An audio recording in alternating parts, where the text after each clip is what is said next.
Do you love sweet potatoes but hate the overly sweet, marshmallow-topped versions? Hello friends, this is Heather the Fed Up Foodie, and these savory whipped sweet potatoes are incredibly simple to make, and they make a big impact because of a secret ingredient. Wash, peel, and cut your potatoes into large chunks, and then place them into a glass casserole dish with a lid. Drizzle with olive oil and sprinkle with salt and pepper. Stir well and bake until tender. Just before the sweet potatoes are done baking, melt the butter along with the smoked paprika and garlic. The butter will add a creamy rich texture and the spices will add a smoky and savory quality. Also, melting the butter helps to keep the potatoes piping hot, and it also blooms the spices, enhancing their flavors.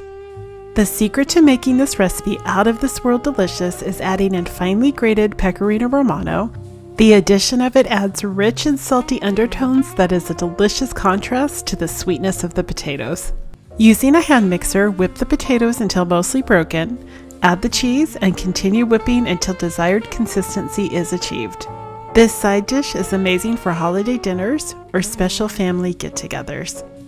For more recipes like this and for weekly inspiration, make sure to head on over to thefedupfoodie.com and sign up for my newsletter where I share recipes and tips in helping to make cooking from scratch approachable.